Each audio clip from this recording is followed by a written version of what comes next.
যদি এটাই হলো বৃন্দাবন মা, কি তাই তো? কি কথা বলো, হ্যাঁ কি না?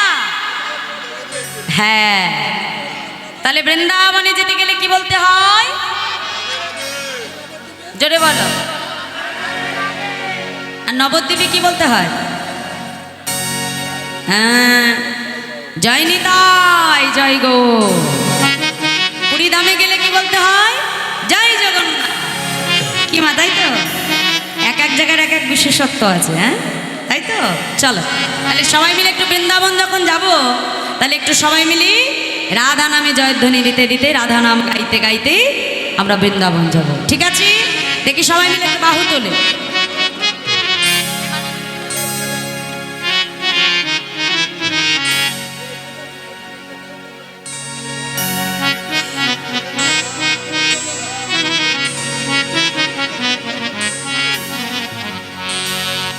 মুখে হরি বল হরি বল হরি বল বলে আমার নিতাই নেছে যায়, নিতাই নেছে যাই রে আমার গৌর নেছে যায়। হরি হরি হরি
শান্তিপুর ডুবু ডুবু নদী ভেসে যায়। হরি হরি বল। ডুবু ডুবু নদী ভেসে যায়। শান্তিপুর ডুবু ডুবু নদী ভেসে যায়। শান্তিপুর ডুবু ডুবু নদী ভেসে যায়। কুল ভাঙিয়া ঢেউ আসিয়া, হরি হরি কুল ভাঙিয়া ঢেউ আসিয়া, কুল ভাঙিয়া ঢেউ আসিয়া। আমার মহাপ্রভু যখন শান্তিপুরের ঘাট, নবদ্বীপের ঘাট থেকে সুরধনী গঙ্গার পাশ থেকে যখন হরিনাম গাইতে গাইতে যেতেন, ওই সুরধনী গঙ্গার জল উজান বয়ে যেত। হ্যাঁ, কেন? মহাপ্রভুর অঙ্গ পরশ পাবে বলে যমুনার জল মহাপ্রভুর দিকে এগিয়ে আসত, গঙ্গার জল এগিয়ে আসতো গোবিন্দ গৌর চরণ পাবে বলে। তাহলে আজকে এই শান্তিপুরের জল কি বাইবে না? গোবিন্দ চরণ পাবে বলে, গৌর চরণ পাবে বলে। হ্যাঁ, কি যাবে তো? হ্যাঁ, দেখি একটু উলুধ্বনি দাও। নিতাই গৌর হরি হরি বল। বাহ, রাধে রাধে রাধে, খুব সুন্দর। হ্যাঁ, তাহলে দেখি একটু সবাই মিলে আমার সঙ্গে করতালি দিয়ে। দেখো এখানে আমি দাঁড়িয়ে আছি বলে আমি একা নাচতে পারি না, তোমরাও পারো কিন্তু। কি পারো তো? বসে বসে পারো তো? হ্যাঁ, তাহলে একটু হাত তোলো দেখি, করতালি দিয়ে দিয়ে আমার সঙ্গে নেচে নেচে গাইবে। বলো, শান্তিপুর ডুবু ডুবু নদী ভেসে যায়। শান্তিপুর ডুবু ডুবু নদী ভেসে যায়। শান্তিপুর ডুবু ডুবু নদী ভেসে যায়। শান্তিপুর ডুবু ডুবু নদী ভেসে যায়। কুল ভাঙিয়া ঢেউ আসিয়া, কুল ভাঙিয়া ঢেউ আসিয়া, কুল ভাঙিয়া ঢেউ আসিয়া। উঠলো ঘোড়ার গায় নিতাই নেচে যায় রে আমার গৌর নেচে যায় হরি হরি রাধে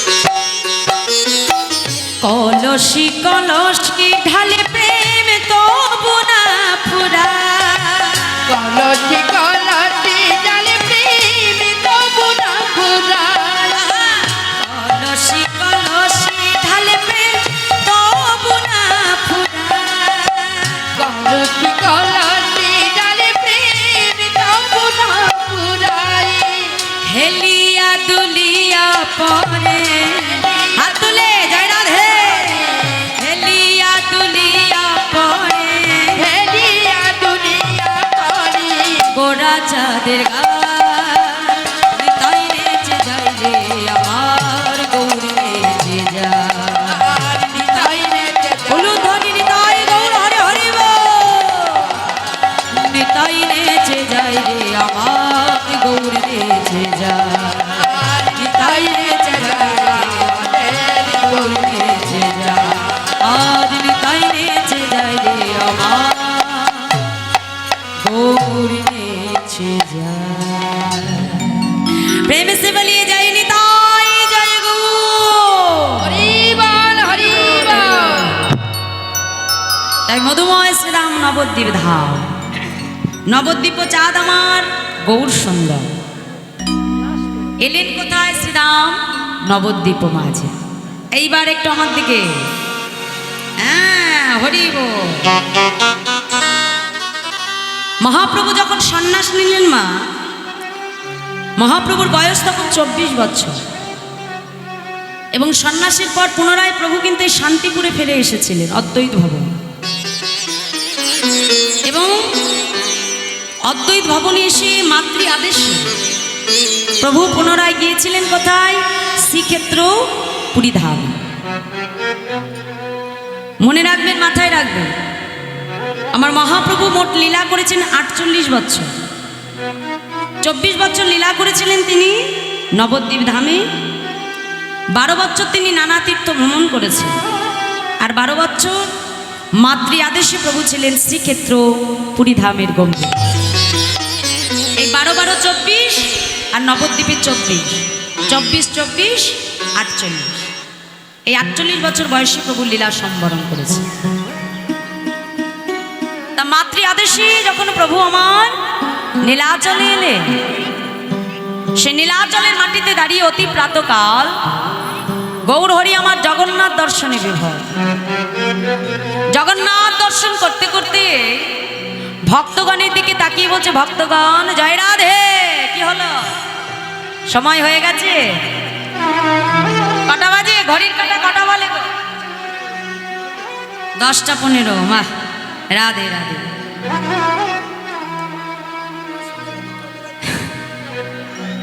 ও মায়েরা ভগবানের কথা শুনতে এসেও যদি সময়সীমা বেঁধে আসি মা ভগবানের নাম শুনতে এসে সময়সীমা বাঁধা যাবে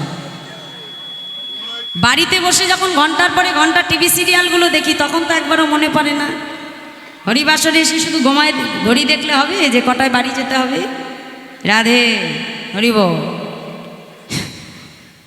একটু শান্ত হতে হবে আস্তে আস্তে ঠিক আছে তা সেই শ্রীক্ষেত্র পুরীধামের মাটিতে দাঁড়িয়ে অতি প্রাতকাল গৌর হরি জগন্নাথ দর্শনে বিভোর জগন্নাথ দর্শন করতে করতে ভক্তগণের দিকে তাকিয়ে বলছে ভক্তগণ তোমরা সকলে আমার সঙ্গে বলো কি বলবো প্রভু তোমরা বলো প্রভাত সময় সময় হলো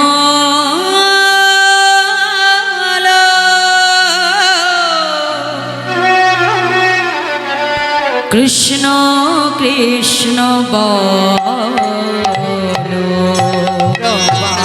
বলো ধ্বনি নিতাই গৌর হরি বল।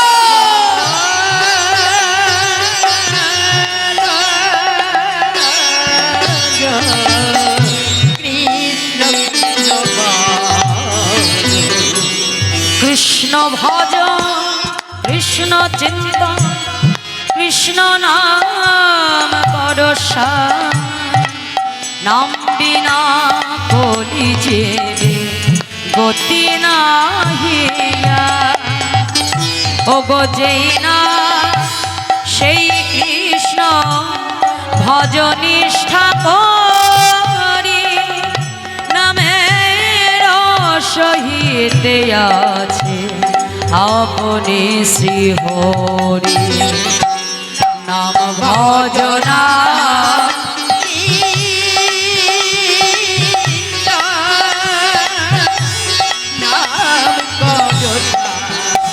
হরি বল হরি বল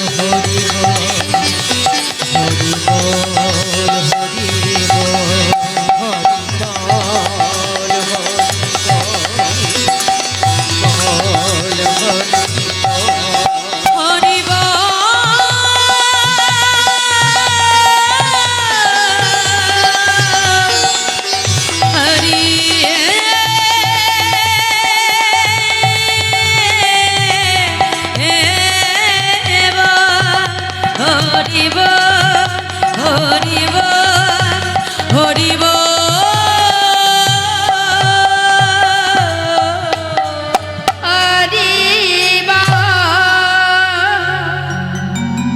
প্রভুর পশ্চাতে এসে দাঁড়ালেন অগণিত ভক্ত,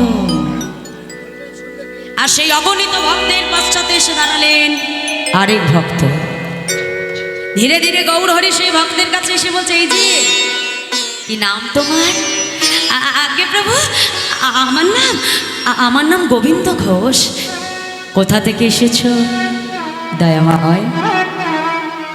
আমি যে সেই অগ্রদ্বীপের মাটি থেকে এসেছি। কার কাছে এসেছো? প্রভু আমি যে তোমার কাছে এসেছি। আমার কাছে কেন এসেছো দয়াময়? আমি যে তোমার সঙ্গী হতে চাই। কি বললে? আমার সঙ্গী? না না না না, আমার সঙ্গী হতে যেও না। কেন জানো? এ জগতে যে জন আমার সঙ্গী হয় তাকে পদে পদে দুঃখ কষ্ট যন্ত্রণা পেতে হয়। কথাটা বড় সত্য কথা। দেখবেন এই জগতে যে জন আমার গোবিন্দকে ভালোবাসে বাবা, তাকেই কিন্তু পদে পদে কাঁদতে হয়। হরি বল। যেই না বলেছে গোবিন্দ ঘোষ, ছুটে এসে গৌর হরির চরণটা জড়িয়ে ধরেছে। প্রভু আমি তোমার সঙ্গী হব, এই তো বেশ। তাতে আবার দুঃখ বা কিসে, কষ্ট বা কিসে? গোবিন্দ ঘোষকে দেখবা মাত্র আমার গৌর হরির পূর্ব লীলার কথা মনে পড়ে গেল। আপনারা যারা বৃন্দাবনে রাসলীলা আস্বাদন করেছেন প্রত্যেকেই হয়তো জানেন যে রাসমঞ্চে যতজন গোপী ছিল ঠিক ততজন কৃষ্ণ ছিল। এখন বধূকে কাছে পেয়ে সকল গোপী চিন্তা করছে বধূ আমার। আর যেই না চিন্তা করলো বধূ আমার, সঙ্গে সঙ্গে গোবিন্দ আমার কি করলেন? রাধারানীকে নিয়ে রাসমঞ্চ ছেড়ে বাবা অন্তর্ধান হয়ে গেল। আর যেই না রাধারানীকে নিয়ে অন্তর্ধান হয়ে গেলে, রাধারানী মনে মনে চিন্তা করছে, দেখেছ বৃন্দাবনে এত গোপী থাকতে বধূ শুধু আমাকে নিয়ে অন্তর্ধান হলো। না জানি আমার বধূ আমাকে কত ভালোবাসে। রাধারানীর মনে যেই না অহংকার এসে গেল, মনে মনে আমার গোবিন্দ চিন্তা করছে, রায়ধনী আজ আমার কাছে পেয়ে তোমার মনে অহংকার এলো। রাধে রাধে গো, এই জগতে যে আমি শুধু তোমার একার নই রাধে। এই জগতে তোমার মতো করে কোনো ভক্ত যদি আমায় ভালোবাসে, এই জগতে তোমার মতো করে কোনো ভক্ত যদি আমাকে সেবা দেয়, আমি যে তৎক্ষণাৎ সেই ভক্তের হয়ে যাই না। আমি যে শুধু তোমার একার নই নয় ধরে। রাধারানীর অহংকার ভগবান সইতে পারলেন। রাধারানীকে বনের মধ্যে একা রেখে গোবিন্দ অন্তর্ধান হলেন। আর ওই অষ্টসখীর এক সখী যার নাম হলো বাবা রঙ্গদেবী সখী, কোন কোন গ্রন্থে পাওয়া যায় তার আরেক নাম কলাবতী সখী। রাধারানীর কাছে এসে বলছে, হ্যাঁ রে রাইধনী, এই যে তুই বলিস তোর বধূ তোকে এত ভালোবাসে, তোর বধূ যদি তোকে ভালোই বাসবে, হ্যাঁ রে রাধে বল, তবে এই গভীর বনে কেন তোকে একা রেখে সে চলে গেল? রাধে রাধে, তোর বধূ যদি কখনো তোর কাছে ফিরে না আসে, তখন তুই কি করবি রাধে? রাধারানী ক্রোধান্বিত হয়ে বলছে, সখী আজ আমার এহেন দশায় তুই এমন কথা বলতে পারলি? শুনে না, আমি রাধারানী হয়ে আজ তোকে অভিশাপ দেব। এই জগতের কোনো ভক্ত যদি ভগবানকে কাছে পেয়ে যদি কখনো তাকে হারিয়ে ফেলে, তবে ওই ভক্তের মনে যে কতটা বেদনা, কতটা যন্ত্রণা, তোকেও একদিন আমার মতো ভক্ত হয়েই সইতে হবে। তোকেও একদিন আমার মতো ভগবানকে হারিয়ে নয়ন জলে কাঁদতে হবে। আমি রাধারানী আজ তোকে অভিশাপ দিলাম। গেল দাপর, এলো কলি। এই রাধারানীর অভিশাপ মাথায় নিয়ে বৃন্দাবনের সেই রঙ্গদেবী সখী হলেন ভক্ত গোবিন্দ ঘোষ। রাধা গোবিন্দ তনু হলেন আমার গৌর হরি। তাই যখনই গোবিন্দ ঘোষকে দেখলো বাবা, সঙ্গে সঙ্গে পূর্বলীলার কথা স্মরণ হয়ে গেল।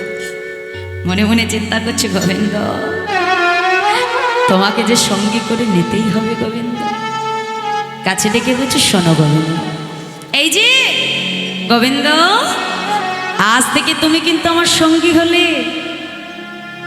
যখনই সঙ্গী করে নিল না মা, তখন থেকেই শুরু হয়ে গেল ভগবানের কাছে ভক্তের কঠিন পরীক্ষা। যেদিনই গৌর চরণে নিজেকে সমর্পণ করবে, জানবে সেদিন থেকেই তোমার পরীক্ষা শুরু। ভগবান নিজে মুখে বললেন, যে করে আমার আশ আমি তারই করি সর্বনাশ, আর তথাপিও যে না ছাড়ে আমার পাশ, অবশেষে আমি হই ভক্তের দাসের অনুদাস। যখন থেকে সঙ্গী হলো তখন থেকে পরীক্ষা শুরু হয়ে গেল। হঠাৎ করে একদিন গোবিন্দ ঘোষকে কাছে ডাকলো, গোবিন্দ শোনো শোনো, বলি বহুদিন তো হয়ে গেল এই নীলাচলে তুমি এসেছো। হ্যাঁ গো গোবিন্দ, ভালো করে কি জগন্নাথকে দর্শন করেছো একবারও? যেমন ভগবান তেমনই তার ভক্ত। ডেকে বলে, ও দয়াময়, তুমি কোন জগন্নাথের কথা বলছো? বলে কেন?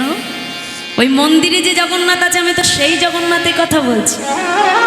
ধুর প্রভু, মন্দিরে যে জগন্নাথ আছে সে তো অচল জগন্নাথ, চলতেও পারে না আর কথাও বলতে পারে না। কিন্তু জানো দয়াময়, আমি যে জগন্নাথ দেখেছি সে চলতেও পারে আবার কথাও বলতে পারে। হ্যাঁ গো গোবিন্দ, সচল জগন্নাথ আবার তুমি কোথায় পেলে? শুনবে দয়াময়, শোনো শোনো, ও প্রভু তুহু জগন্নাথ,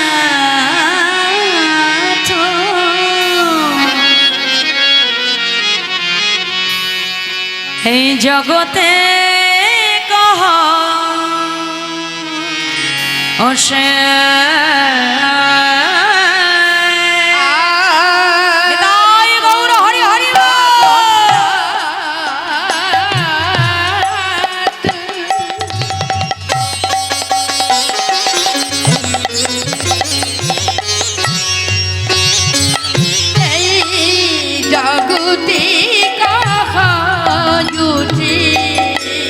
জগ বহি নহি মই ছোরে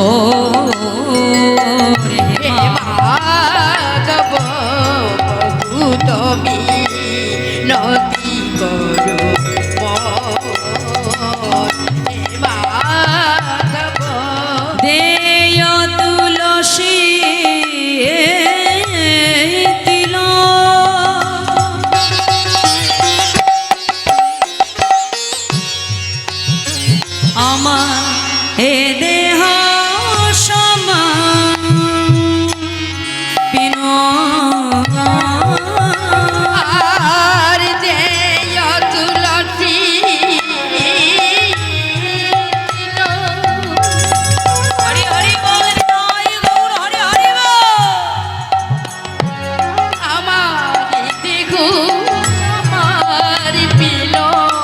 দয়া যেন না ছাড়ো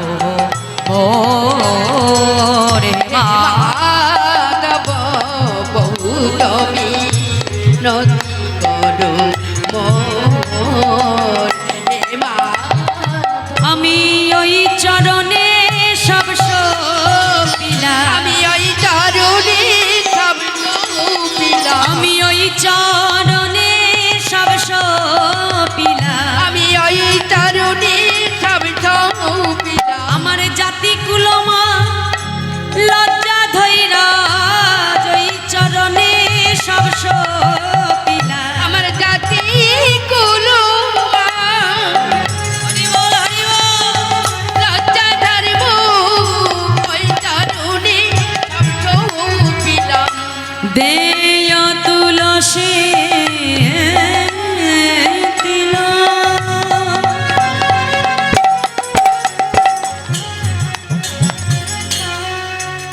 আমার এ দেহ সমাপিন।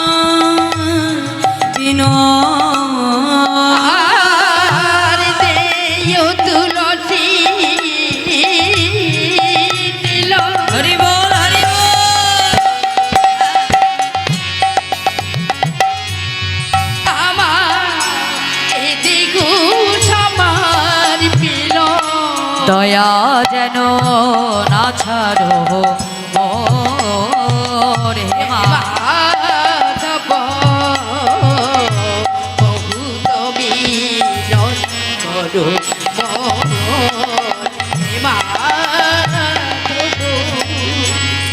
গৌর হরি গোবিন্দ ঘোষের দিকে অঙ্গুলিটি হেলন করে বলছে, দয়াময়, এ জগতে যেই কৃষ্ণ সেই জগন্নাথ, আর সেই হলো শ্রীকৃষ্ণ চৈতন্য মহাপ্রভু। ভগবান যুগে যুগে নানা অবতার রূপে তিনি আবির্ভূত হয়েছেন। ভগবান একজনই, কিন্তু নানা যুগে তিনি নানা রূপে আবির্ভূত হয়েছেন। জয় রাধে। তা দেখো মা, এই যে বলছে দেয় তুলসী তিল, আমি এ দেহ সমর্পিন। গোবিন্দ চরণে সমর্পণ না করলে কখনো ভগবান পাওয়া যায় যায় কি? যেমন এই যে চারপাশে এখন গাছে মুকুল ধরেছে না, গাছে ছোট ছোট আমের গুটি বেরোচ্ছে, তাই না? কিন্তু এই যে গুটি বেরোচ্ছে, গাছে গুটি ধরেছে ঠিকই, কিন্তু চারপাশে যা কুয়াশা হচ্ছে, তাই না মা? কুয়াশা মানে বোঝো তো, কুয়াশা। কুয়াশায় কি হয়? গুটিগুলো আর গাছে থাকে? সবাই থাকতে পারবে? কি হবে? গাছ থেকে ঝরে পড়ে যায়। তাহলে এই যে দেখো, কুয়াশা যখনই মনে জাগবে, আমাদের মনেও জাগছে কুয়াশা। এই যে আমরা তো সংসারী জীব, এখানে বসেও মনের মধ্যে কত রকম আশা। কখন বাড়ি যাব, কখন স্বামী খাবে, কখন ছেলে মেয়েকে খেতে দেবো। বাবা অত সময় ধরে কীর্তন কে শুনে ধু, প্রত্যেকে বাড়িতে তাড়াতাড়ি যে সময় মতো খেয়ে দিয়ে বিশ্রাম নিতে হবে, আবার সকালবেলা উঠতে হবে, তাই না মা? তাই এইরকম যদি কুয়াশা যার যার মনের মধ্যে জাগবে, তার কিন্তু শেষ পর্যন্ত গোবিন্দ সেবা হবে না। ওই গাছে কুয়াশা থাকলে যেমন গাছ থেকে গুটিটা ঝরে পড়ে যায়, তাই তো? কিন্তু দেখো মা, শেষ পর্যন্ত যে গুটিটা গাছে ধরে থাকতে পারবে, যে আমটা একদম শেষ পর্যন্ত পরিপক্ক হবে, একদম পাকা হয়ে গাছে থাকবে, সেই কিন্তু একমাত্র আমার গোবিন্দ চরণ প্রাপ্তি হবে। নিতাই গৌর হরি। গৌর হরি গৌর। বাজারে যে আমরা কি করি, ভালো পাকা দেখে আম খুঁজি, কাঁচা আম খুঁজি কি ভগবানকে দেবো বলে? কাঁচা দেখে আম খুঁজি না, কোন আমটা ভালো মিষ্টি হবে, পাকা হবে, সেইটা এনে ভগবানকে দেবো, বলো তো? তাহলে যত গাছে থাকবে তত পরিপক্ক হবে, ততই গোবিন্দ সেবায়। আর যাদের যাদের এখানে কুয়াশা জন্মাবে, কুয়াশায় কি হবে? ঝরে পড়ে যাবে। আর যারা ঝরে পড়ে যাবে, ভগবান সেবায় আর লাগা হবে। শিল প্রভুপাদের কাছে একজন শিষ্য প্রশ্ন করলো, বাবা এ জগতে যারা কৃষ্ণ ভজন করে আর যারা ভজন করে না, শেষের দিনে তাদের কি হয়? দুই প্রকারের জীব আছে বাবা, কেউ ভজন করে, কেউ করে না, তাই তো? আস্তে আস্তে, ঠিক আছে। এখন দেখো, যারা ভজন করে, শিল প্রভুপাদ তখন শিষ্যকে ডেকে বলছে, শোনো বাবা, তুমি একটা বিড়ালকে কখনো সন্তান প্রসব করতে দেখেছ? বিড়াল যখন একটি সন্তান প্রসব করে, দেখবেন মুখে করে এক জায়গা থেকে অন্য জায়গায় নিয়ে যায়, কি ঠিক বলছি তো? তা যখন মুখে করে নিয়ে যায়, তখন ওই সন্তানের গায়ে কি এতটুকু আঘাত লাগে? লাগে না। আবার ওই একই বিড়াল যখন একটা ইঁদুরকে শিকার করে, হিংস্র দাঁত নখ মুখ বাহির করে ইঁদুরটিকে ধরে টুকরো টুকরো করে ইঁদুরটিকে গিলে ফেলে, তাহলে একই বিড়াল যখন সন্তানকে নিয়ে যায় তখন তার গায়ে আঘাত লাগে না, কিন্তু যখন ইঁদুরকে শিকার করে তখন হিংসাবৃত্তি প্রকাশ পেয়ে যায়।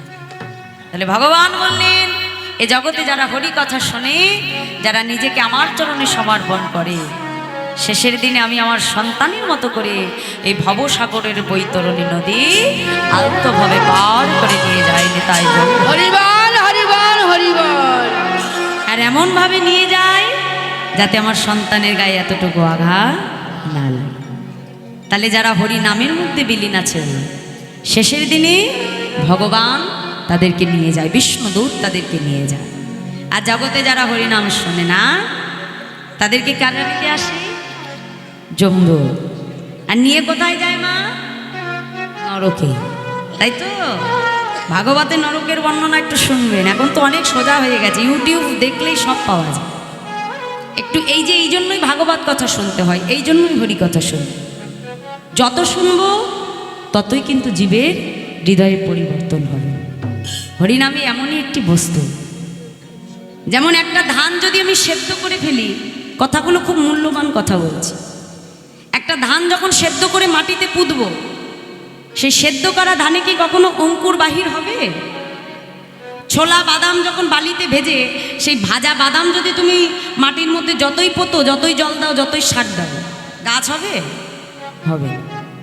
তাহলে হরি নামের এমনই গুণ বাবা, যে কোনো জীবের হৃদয়ে যদি কোনো পাপ কর্মের চেতনা যদি একবার মনে আসে, সেই পাপ কর্মের চিন্তা ভাবনাকে পর্যন্ত হরি নামের শক্তি সেটা পুড়িয়ে ছাই করে দেয়। তাই গৌর হরি বল। জীবের হৃদয়ে কুচিন্তা পর্যন্ত আসতে দেয় না, হরি নামের এমনই গুণ। এই জন্য যত পারো তত হরি কথা শোনো, যত পারো তত ভাগবত কথা শোনো। যত শুনবো ততই জীবের চৈতন্য। তা আজকে গোবিন্দ ঘোষকে ডেকে বলছে, শোনো গোবিন্দ, আমার মনে একটু বাসনা হয়েছে, আমি কি একটু তীর্থ ভ্রমণে যাব, তা তুমি কি আমার সঙ্গে যাবে গোবিন্দ? হ্যাঁ। তা বলছে, প্রভু ভগবান যেখানে ভক্ত তো সেখানে, তো অগণিত ভক্তকে সঙ্গে লয়ে প্রভু যখন তীর্থ ভ্রমণের উদ্দেশ্যে যাত্রা করলে, তা গোবিন্দ ঘোষকে ডেকে বলছে, গোবিন্দ তুমি যে তীর্থ ভ্রমণে যাচ্ছ, তা তোমার মনে কি কোনো বাসনা আছে?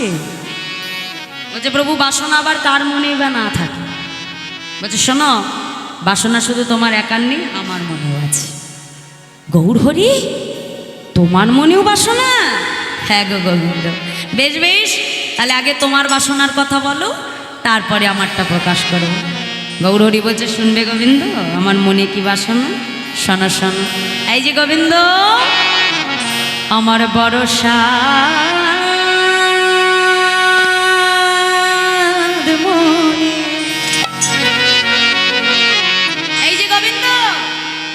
আমি যাব বৃন্দাবনে,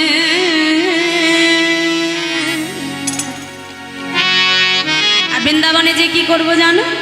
মুখে বলবো রাধা না, হরি হরি ব্রজবাসীর দ্বারে।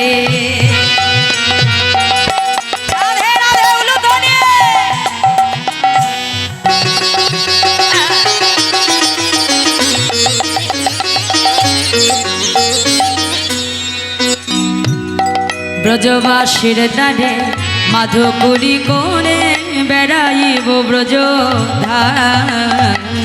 ব্রজবাসীর দ্বারে হরি হরি হরি মাধুকরী করি বেড়াইব ব্রজধাম। মুখে রাধে রাধে রাধে বলবো, মুখে রাধি রাধি রাধি বলবো, রাধে রাধে রাধে বলবো, রাধি রাধি রাধি বলবো। আর মধুকুরি মেঘে খাবো, বলি শোনো শোনো ও গোবিন্দ। মাধুকরী খাবো, শোনো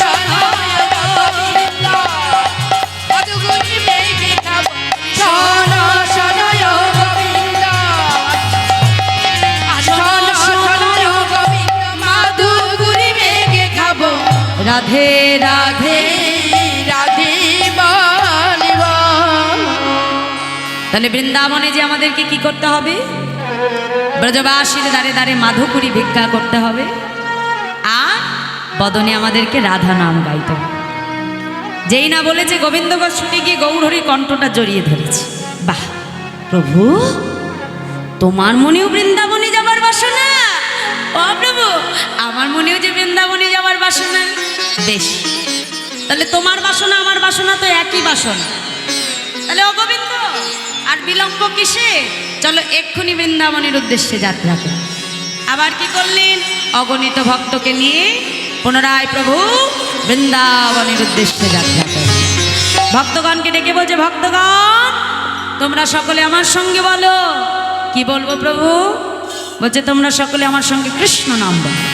কৃষ্ণ নাম বিনা জীবে গতি নাই। তাই ডেকে বলছে, শোনো শোনো,